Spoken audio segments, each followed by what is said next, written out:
Hi friends, welcome back to my channel. ఈరోజు pasta recipe చేసి చూపెట్టబోతున్నానండి with in 5 minutes. ఈ pasta origin ఎక్కడి నుంచి వచ్చిందో మీకు స్క్రీన్ పైన స్లాంట్ వర్డ్స్ ఇచ్చాను. ఆ ఫాంట్ స్టైల్ ఏంటో కనుక మీకు తెలిసినట్లయితే దాంట్లోనే ఆన్సర్ ఉందండి. దీనికి కావాల్సిన ఇంగ్రీడియంట్స్ ఏంటంటే ఉప్పు, పసుపు, pasta masala, next sauces and కొత్తిమీర. సాసెస్ నేను వచ్చి ట్యూబ్స్ రూపంలో తీసుకున్నానండి, బాటిల్స్ తీసుకోలేదు. అంటే ట్యూబ్స్ అయితే చాలా ఈజీగా వేసేయచ్చు అనమాట. బాటిల్స్తో అయితే కాస్త కింద కారిపోవటమో లేకపోతే ఎక్కువ పడిపోవడమో జరుగుతుందనేసి అని నేను ట్యూబ్స్ ఫామ్లో తీసుకున్నాను. ఇది కూడా ఈచ్ 20 రూపీసే పడింది. సో ఇక్కడ చూసారు కదా, నేను తీసుకున్న sauces green chilli sauce, red chilli sauce, tomato sauce and soya sauce తీసుకున్నాను.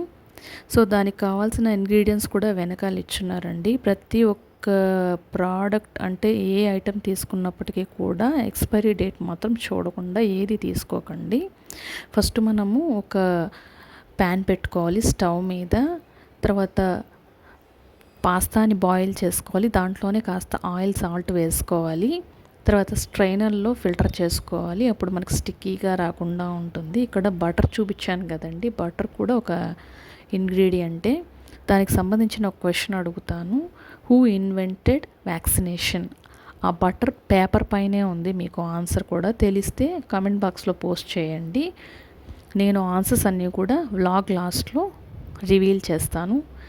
మళ్ళీ ఏం చేయాలంటే స్టవ్ మీద ప్యాన్ పెట్టుకొని బటర్ని మెల్ట్ చేసి దాంట్లో సాసెస్, టర్మరిక్ పౌడర్ వేసుకొని పాస్తాని వేసుకొని బాగా మిక్స్ చేసుకున్న తర్వాత దానిపైన కొత్తిమీర చల్లుకుంటే వేడి పాస్తా రెడీ అయిపోతుందండి. ఇప్పుడు ఆన్సర్స్ చూస్తాం. ఫస్ట్ వన్ వచ్చి మనకి Italy, second one Louis Pasteur.